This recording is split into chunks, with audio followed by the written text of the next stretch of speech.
से उप मुख्यमंत्री राजेंद्र शुक्ल जेपी नड्डा की बैठक में वर्चुअल शामिल हुए।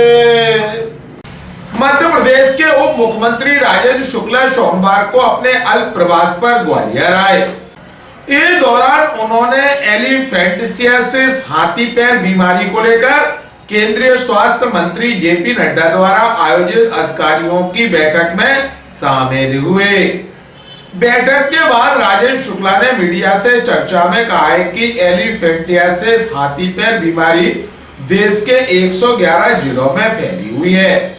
मध्य प्रदेश के 9 जिले इसकी चपेट में हैं, जहां 3000 से अधिक लोग इस बीमारी से पीड़ित थे। इसी को ध्यान में रखते हुए केंद्र सरकार 8 दवाएं निःशुल्क उपलब्ध करा रही। उन्होंने यह भी बताया कि दवाओं का निःशुल्क वितरण अभियान सोमवार से शुरू हो रहा है, जो 10 फरवरी से 25 फरवरी तक चलेगा। यह अभियान दतिया, निवाड़ी, मऊगंज, छतरपुर और उमरिया में चलाया जाएगा। उप मुख्यमंत्री ने इस अभियान को सफल बनाने के लिए जनप्रतिनिधियों से अपील की। इसमें विधायक, सांसद और अलग अलग विभागों के अधिकारी लोगों को दवा का सेवन कराएंगे। राजेंद्र शुक्ला ने कहा है कि डॉक्टरों की कमी को दूर करने के लिए सरकार 3500 डॉक्टरों की भर्ती कर रही है। इनमें विशेषज्ञ डॉक्टर और मेडिकल अधिकारी शामिल है। इसके अलावा पैरामेडिकल स्टाफ के लिए भी 8 से 10,000 लोगों की भर्ती की जा रही। ग्वालियर अभी तक से चर्चा के दौरान उप मुख्यमंत्री राजेंद्र शुक्ल ने कहा, आज केंद्रीय स्वास्थ्य मंत्री जेपी नड्डा साहब ने फाइलेरिया, जो बहुत ही खतरनाक बीमारी है, मच्छर के काटने से होती है, उसमें पूरे देश में 111 जिले और हमारे मध्य प्रदेश में 9 जिले ऐसे हैं जहां पर एक सामूहिक दवा सेवन का एक महाअभियान आज शुरू हो रहा है 10 फरवरी से 25 फरवरी तक, जिसमें जो जिले हैं शहडोल, दतिया, निवाड़ी, मऊगंज, छतरपुर, टीकमगढ़, पन्ना, कटनी, उमरिया, इन जिलों में ये दवा सेवन का कार्यक्रम चलेगा, जिसमें सारे जनप्रतिनिधियों से आपके माध्यम से मेरी अपील है, सांसद जी, विधायक जी और उसके साथ साथ कई डिपार्टमेंट के लोग हर व्यक्ति को इन जिलों में इस दवा का सेवन कराएंगे।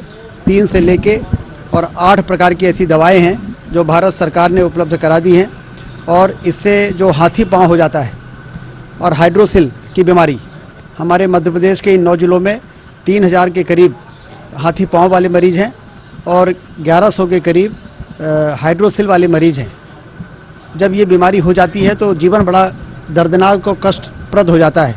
इसलिए मोदी जी की सरकार ने, हमारे केंद्रीय स्वास्थ्य मंत्री नड्डा जी ने एक विशेष अभियान चलाकर फरवरी के महीने में इन 10 से 25 फरवरी और फिर अगस्त में दूसरा अभियान चलता है, और इसके माध्यम से जब वहाँ पर लगातार सर्विलेंस होता है उन जिलों में, जैसे 4 जिले ऐसे हैं जो अब फाइलेरिया मुक्त हो गए हैं।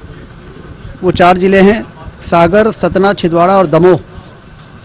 यदि हमने गंभीरता के साथ इस अभियान को, जिसमें मीडिया का भी बहुत बड़ी भूमिका है, इस अभियान का सफलतापूर्वक यदि हमने पूर्ण किया तो जैसे 4 जिले फाइलेरिया मुक्त हुए हैं, वैसे ये बाकी 9 जिले भी फाइलेरिया मुक्त हो सकते हैं। देखिए, कुछ लोग ऐसे हैं राजनीति में जो इस प्रकार की घटनाओं को भी राजनीति का रंग देने की कोशिश करते हैं। वहाँ के मुख्यमंत्री योगी जी ने खुद ही दुख व्यक्त किया है और साथ में आंकड़े प्रस्तुत किए हैं, और पूरे देश भर से लोग वहाँ पर उमड़ रहे हैं। आज आपने अखबारों में देखा होगा कि प्रयागराज पहुँचने के जितने भी मार्ग हैं वहाँ पर लोगों को अभी रोका गया है, जिससे कि ज़्यादा भीड़ वहाँ पर न हो। तो जितनी भी बेहतर व्यवस्था इस महाकुंभ में हो सकती है की गई है। ये दुर्भाग्य की बात रही है कि अमावस्या के दिन बैरिकेड तोड़ देने के कारण कुछ लोगों ने अति उत्साह में जल्दी स्नान करने की मंशा से, और ये भगदड़ हुई है, दुर्घटना हुई है। लेकिन दुर्घटना है, सभी लोगों को बड़ी तकलीफ है, लेकिन उसको राजनीति का रंग देके और इस आस्था के इस महापर्व में इस प्रकार की बातें करना उनकी नियति है और वो कर रहे हैं। लेकिन उत्तर प्रदेश की सरकार पूरी तरह से जितनी भी बेहतर व्यवस्था हो सकती है उसके लिए लगी हुई है।